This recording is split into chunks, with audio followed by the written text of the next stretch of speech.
Hai guys, setelah kami melihat semua aktivitas vaksin RSUD Tanah Abang, kami makin penasaran. Dan ternyata kami diberi kesempatan untuk berbincang langsung dengan direktur utamanya, yaitu Dr. Savitri bersama dengan rekan kerjanya, Dr. Aan. Simak wawancara kami berikut ini.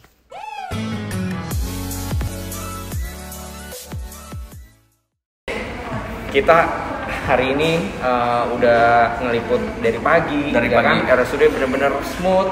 Nah, tadi tuh kita sempat ketemu kok. Benar. Ada sosok yang luar biasa. Ternyata turun ke lapangan, gitu loh. Apa bobo kertas, intuin pasien. Dan bersyukur banget kita bisa ketemu hari ini. Dengan Ibu Dokter Savitri. Iya, Bu Dokter Savitri sama. Nah, ternyata kita nggak kalah serunya hari ini. Kenapa ditemenin Pak Dokter ganteng? Namanya Pak Dokter siapa? Aan. Pak Dokter Aan. Jadi Dokter Aan dan Dokter Savitri ini dua pahlawan COVID ya menurut kita ya, yang luar biasa turun ke lapangan dan humanis dan mau ditemuin orang-orang kayak kita. Jadi jauh dia. Iya, benar. Terus terang, waktu kita minta waktu sama ibu, kita merasa tadinya minder juga kan, apakah mau ketemu Pak Dokter juga berkenan ditemuin. Kami bersyukur pertama, terima kasih atas waktunya. Sama-sama. Kita mau tanya beberapa hal. Apa tuh Benar. yang mau ditanya? Betul sekali. Pasti nih kalian semua penasaran soal vaksin. Aduh, kita udah ngelewatin COVID udah lama ya. Dan sekarang ada kayak angin segar, ada vaksin dan kita datang ke RSUD itu vaksin lansia ya. Betul. Jadi kita tadi ngeliat banget vaksin lansia yang emang udah jadi didahulukan ya. Iya, diutamakan. Itu maksudnya pertimbangannya apa sih Bu? Kenapa maksudnya Bu atau Pak Dokter kenapa lansia duluan? Mungkin saya dulu kali ya. Iya. Jadi kalau lansia itu kan memang saat ini mungkin dari faktor usia bahwa dia yang termasuk paling rentan. Jadi klasifikasi paling rentan terhadap COVID ini. Sehingga dari pemerintah maka kita dahulukan untuk didapatkan vaksinasi setelah tenaga kesehatan. Jadi cuma hanya itu faktornya. Iya, karena rentan. Oh benar. Mungkin ada tambahan? Iya benar, memang lansia itu populasi yang paling rentan untuk terkena COVID dan memang paling gejala yang akan dideritanya itu jauh lebih berat dibanding yang lebih muda. Efek yang akan timbulnya juga ya. Betul. Iya. Efek sampingnya besar sekali. Iya benar. Kita mau tahu juga nih, kan ada isu-isu yang beredar juga nih Dok ya, soal terutama nih soal vaksin ini sendiri. Ada yang bilang nggak mau vaksin karena non halal, gitu nggak sih? Iya kan? Ini ya biasa ya, hoax ini biasa nih, ya kan? Ya. Hoax di mana-mana kayak kita kepingin jadi langsung dari ahlinya nih. Dokter lah, ahlinya. Sebenarnya isinya vaksin itu apa? Terus kenapa sih bisa orang bilang non halal gitu sih Bu? Kalau halal itu sudah dijamin oleh MUI ya, bahwa MUI kalau ya? MUI. Jadi tahun Guys. nomor catat nomor. Catat nih. Catat loh, gitu Iya. ya. Jadi bahwa Sinovac itu sudah dijamin oleh MUI halal. Betul. Berarti aman kan Bu? Aman. Dan itu sudah dikeluarkan di peraturan MUI kalau saya nggak salah nomor 21 tahun 2021. Oh, berarti aman banget. Aman. Berarti itu hoax banget tuh ya Bu? Banget, bukan hoax lagi itu namanya, itu namanya berita sampah gitu. Sama seperti kalau saya ngaku saya jomblo, itu berita sampah. Mungkin kalian yang percaya kali ya. Kalau saya ngaku saya jomblo, Ya setengah percaya. Oke. Ini seru banget ya. Emang ternyata Pak Dokter dan Bu Dokter ini nggak cuma ahli dalam menyuntik dan menyembuhkan pasien, ternyata Lucu. Namanya kan aku Imut imut banget. Oke. Balik lagi ke RSUD. Nah, kita kan kemarin kunjungannya ke RSUD Tanah Abang. Nah, terus kita lihat banget dari depan, dari security-nya, dari nakes-nakes lainnya itu kayak ramah banget. Ini pasti ada impact nih. Ya. Jadi guys, harus tahu dulu. Ibu Savitri ini adalah Direktur Utama RSUD Tanah Abang. Kalau Pak Aan ini adalah Direktur RSUD Kalideres. RSUD Kalideres. Guys, kita berhadapan dengan dua direktur kece. Oke. Nah, itu kira ada nilai-nilai nggak sih Bu yang Ibu sampaikan ke anak buah sehingga kayaknya kok bisa ya mereka service excellence sepenuh hati. Sebenarnya gampang ya, kalau direktur itu kan cuman nama ya, bahwa kita tuh diamanahkan jadi direktur, jadi pimpinan, leader. Tapi pada prinsipnya kami ini sebagai pelayan masyarakat. Ya, jadi harus dicatat pelayan. Yang namanya pelayan, kita harus memberikan yang terbaik buat pelanggan kita, baik itu eksternal atau internal. Apalagi yang datang usianya udah lanjut. Anggap saja orang tua kita. Bagaimana? Gitu. Jadi cuman sederhana sekali prinsipnya. Siapapun yang datang ke kami, tentu orang datang ke rumah sakit itu karena butuh. Nggak mungkin orang datang ke rumah sakit kalau nggak butuh. Dan memang di DKI lansia itu prioritas ya. Prioritas. Di seluruh fasilitas umum di DKI itu memang ada programnya, item-item yang memang dikhususkan untuk lansia. Betul. Nah guys, kalian bisa dengar sendiri ya. Beberapa saat pada saat itu kan banyak rumor berselebaran ya, banyak kita mendengar berita-berita yang tidak benar bahwa banyak RSUD menolak pasien untuk vaksin, atau RSUD bilang kamarnya sudah penuh untuk pasien COVID. Ternyata enggak. Memang kalau penuh, memang benar penuh. Ya, karena mereka benar-benar melayani dengan hati. Betul. Nah. Sekarang kan saya nggak ngomong, sudah ngeliat sendiri di lapangan. Ayo, kalau ngomong sendiri susah. Omongan orang bisa berubah, tapi kalau faktanya seperti apa dilihat itu aja. Iya. Benar banget ya. Dulu itu RSUD itu RSUD bukan RS kan ya? Kayaknya puskes. RSUK dulu namanya. ya. Jadi sebelum RSUK dia puskesmas dulu. Puskesmas kecamatan. Berkembang jadi RSUK. Nah, jadi RSUK sekarang namanya RSUD. Karena kan lucu, rumah sakit umum kecamatan. Jadi sekarang berubah jadi rumah sakit umum daerah karena punyanya daerah Provinsi DKI. Makanya dulu nggak ada RSUD Tanah Abang, kok ada puskesmas ya? Puskesmas kecamatan Tanah Abang. Oke. Terus kemarin tuh udah banyak gedung-gedung baru yang kita lihat di tadi. belakang ada satu gedung, udah gitu di depan juga ada satu gedung. Itu dari zaman ibu dari dulu atau zaman ibu menjabat atau gimana sih itu ceritanya? Sebenarnya itu saya buat tadinya kan itu rumah sakit umum biasa melayani semua pasien. Dengan adanya COVID ini, maka salah satu rumah sakit rujukan full COVID termasuk juga Kalideres adalah Tanah Abang. Jadi kami sama nih, rumah sakit rujukan full COVID. Jadi semua pasien yang harus sudah positif COVID. Nah, tapi tuntutan masyarakat itu kan tinggi ya. Mereka butuh MCU, medical check up ya. Jadi pemeriksaan yang untuk kesehatan. Jadi itu akhirnya kita mempunyai inisiatif untuk membangun suatu unit yang semi permanen untuk menampung keinginan masyarakat itu. Dan alhamdulillah pada saat adanya vaksinasi ini itu sangat menjadi suatu tempat yang pas. Karena apa, itu terbuka, di udara terbuka, yang semua datang lansia dapat divaksinasi secara mendapatkan jaminan dia tidak akan terkontaminasi dengan zona merah tadi. Oh iya, tadi lihat banget jarak-jaraknya. Terus kita benar-benar atur, terbuka betul, ya, Bu? langsung. Iya. Di Kalideres mungkin juga sama, Kalideres sama, itu kita menyesuaikan dengan bentuk gedung kita. Karena sama dengan Tanah Abang itu awalnya puskesmas yang dirubah atau ditambah bangunannya sehingga bisa menjadi rumah sakit. Karena awalnya puskesmas bukan memang khusus untuk rumah sakit, tentu ada kekurangan dan kelemahan wilayah gitu. Jadi kita sesuaikan. Ya. Dan saya juga mau tanya, pasti kita mau tahu kan guys, kenapa dari puskesmas Pak Dokter dan Bu Dokter ini memutuskan untuk jadi RS rujukan full COVID. COVID. Ya kan? RS rujukan full COVID. Oh, itu ada sejarahnya. Ini pasti yang seru nih. Semua masalah itu pasti ada sejarah. Iya, betul. Jadi itu berubahnya puskesmas kecamatan RSUD bukan karena keinginan kami, tapi itu adalah kebijakan dari pemangku seperti gubernur, dinas kesehatan, bahwa di Jakarta ini masyarakat itu masih sangat kekurangan yang namanya rumah sakit umum, terutama rumah sakit umum yang mungkin kelasnya kelas D. Jadi waktu itu perubahannya kan tidak mungkin dari puskesmas menjadi rumah sakit tipe B atau tipe A karena ada terbatasan lahan. Dibuatlah beberapa puskesmas menjadi rumah sakit umum tipe D. Saya berproses seperti itu. Akhirnya ada sekitar 25 kalau saya nggak salah yang dari puskesmas kecamatan menjadi rumah sakit umum tipe D atau tipe C. Itu ada di DKI, tersebar di berbagai wilayah. Di Jakarta Pusat itu ada 5 ya, Tanah Abang, Cempaka Putih, Sawah Besar, Kemayoran, Johar Baru. Nah, kalau di Barat ada 3. Ada Kalideres, Taman Sari, Kembangan. Kalideres, Taman Sari, Kembangan. Kebetulan tahun 2020 ada pandemi COVID. Iya.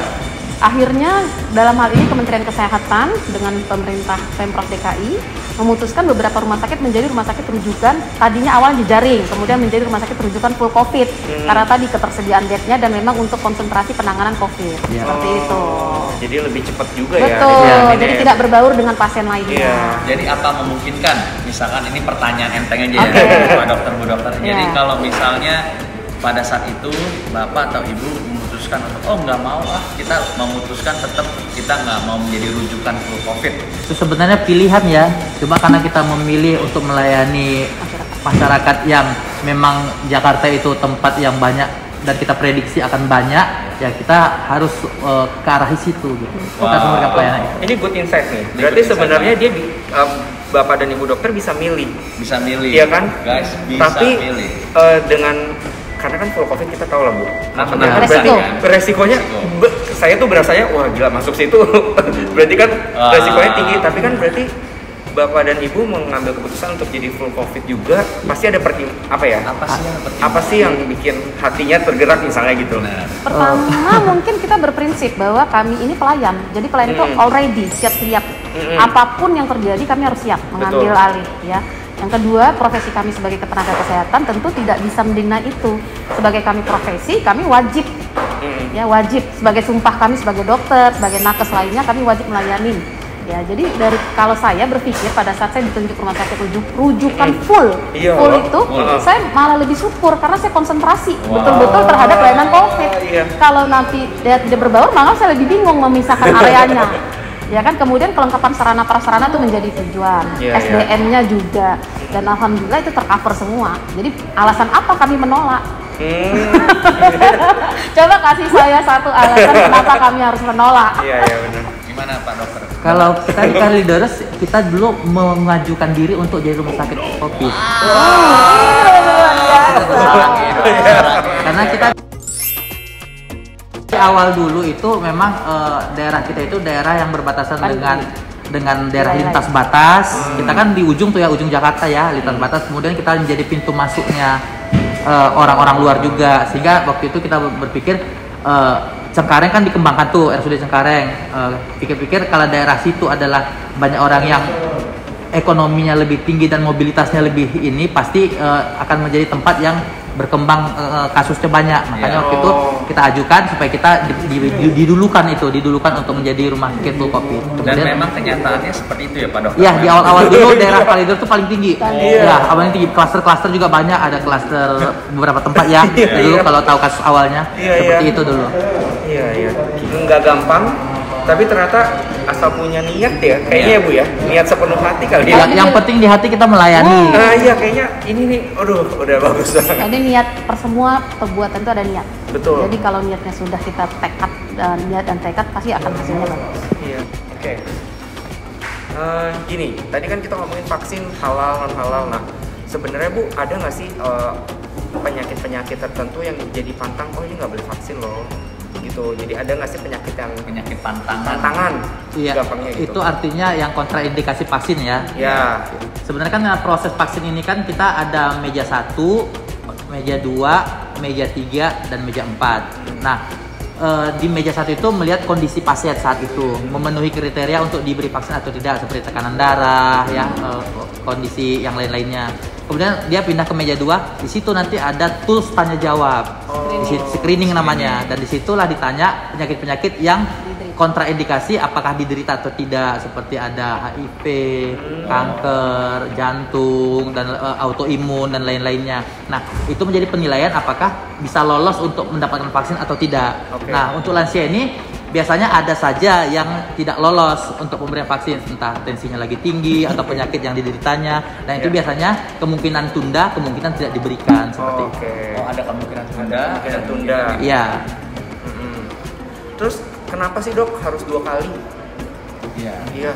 Ya, jadi memang kalau dari pemberian vaksin ini kan ada pemberian pertama, nanti kemudian sekitar lebih kurang 28 hari akan diberikan pemberian kedua. Iya, betul. Artinya kita harapkan imun yang diberikan itu akan lebih kebal terhadap COVID-19 ini. Jadi lebih besar kemungkinan dia membentuk body antibodinya terhadap.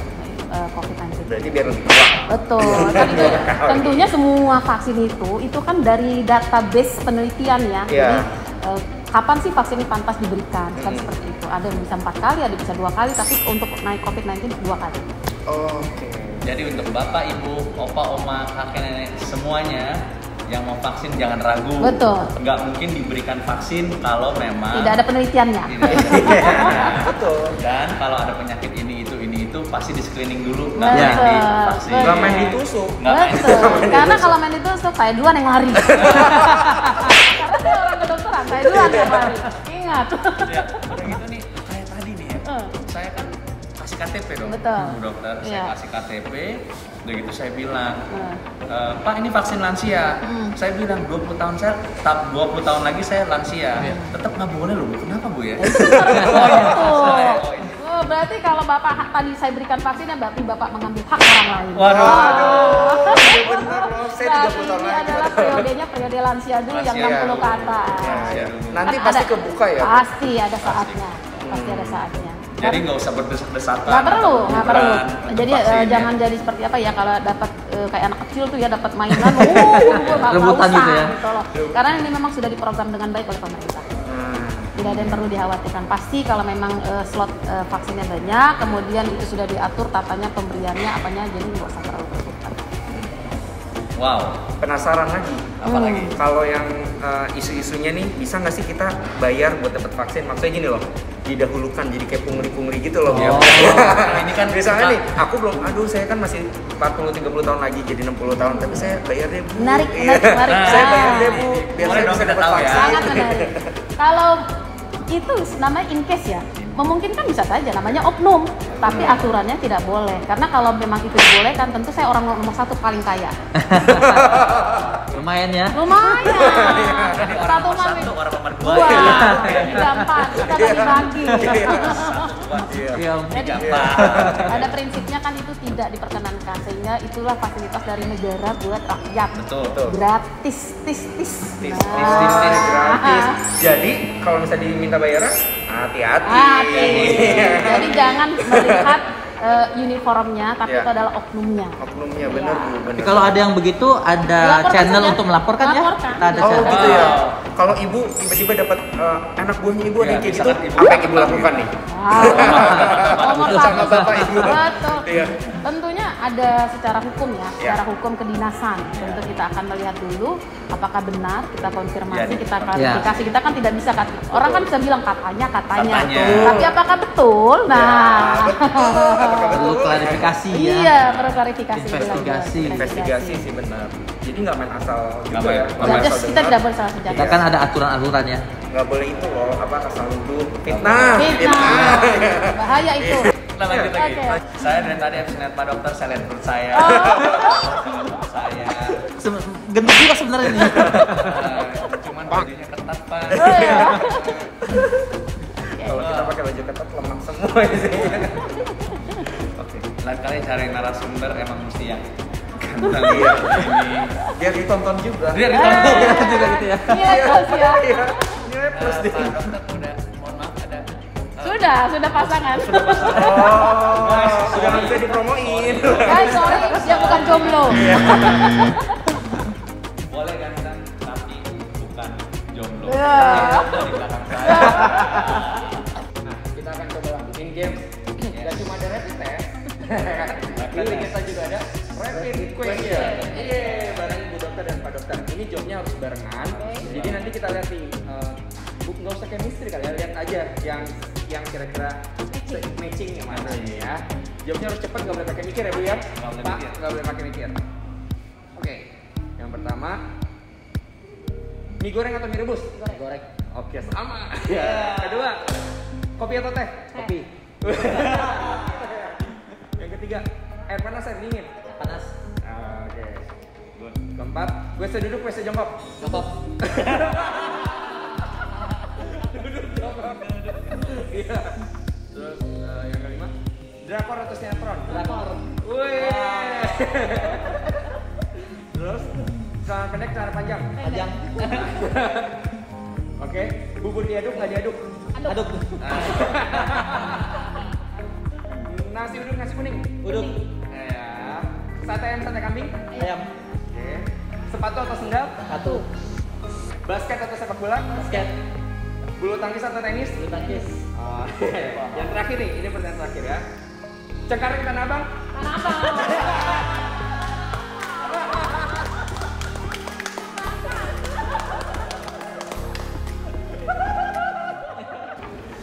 Wih, luar biasa. Luar biasa. Cerita-ceritanya dan pencapaiannya luar biasa. Nah, terakhir nih kita Ya. mau nanya ke Pak Dokter sama Ibu Dokter. Nanti jawab satu-satu ya. Oke.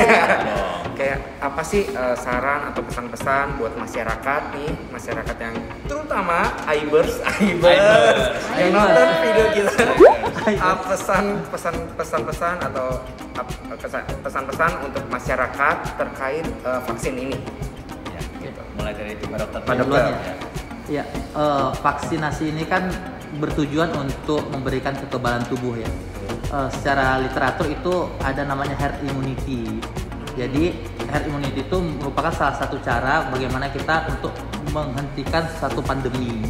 Jadi dengan adanya vaksinasi ini diharapkan seluruh masyarakat bisa mendapatkan vaksin sehingga terjadi kekebalan kolektif atau kekebalan komunal. Sehingga dengan adanya kekebalan komunal, kesempatan untuk terinfeksi itu menjadi lebih kecil dalam satu sosial masyarakat. Jadi kepada masyarakat mohon untuk tidak mendengar hoaks-hoaks yang tidak penting atau yang tidak tepat terkait vaksin. Mari kita sukseskan program masyarakat agar terjadi herd immunity di Indonesia. Mudah-mudahan dengan adanya herd immunity, semua mau divaksin, pandemi ini bisa segera berhenti dari Indonesia dan seluruh kehidupan kita menjadi normal kembali. Amin. Saya sudah lama pengen membuka ini soalnya. Wah, biar gantengnya makin kelihatan. Pakai masker aja biar ganteng. Pas, mohon izin kalau pas Pak Dokter buka ini jangan ada kami. Kebanting. Nanti akhirnya bukan jadi Aib Channel berubah Iya, menjadi fansnya Aan Dokter Channel. Aan gitu ya. Akhirnya fans kita pindah ke Pak Dokter. Dan mungkin ada tambahan Iya, dari Ibu tambahan dari Ibu. Buat masyarakat pesan. Kalau saya sih simpel ya, bahwa apa yang sudah diberikan pemerintah, apalagi gratis, dan memang sudah dihalalkan oleh MUI, terutama untuk mungkin kaum muslimin, mungkin rasanya tidak ada alasan untuk menolak. Ya. Karena memang seperti yang disampaikan tadi Dr. Aan, bahwa ini memang untuk memperkecil atau mempersedikit angka penularan COVID ini, dan kekebalan ini kan memang kita harapkan. Kita udah lelah ya 1 tahun, ekonomi udah ancur-ancuran. Saya pikir ini adalah waktu yang tepat kita untuk merubah mindset kita, untuk berpikir positif terhadap apapun yang diberikan oleh pemerintah. Karena saya yakin apa yang sudah ditentukan pemerintah tentu baik untuk masyarakat Indonesia. Oke guys, hari ini kita sudah berbicara dengan narasumber yang luar biasa, dengan Ibu Dokter Safitri dan Pak Dokter Aan. Seperti moto mereka, moto kita semua, tak kenal maka tak kebal. Oke, kita akan tutup konten kita hari ini dengan Aib Channel. Aku imut banget.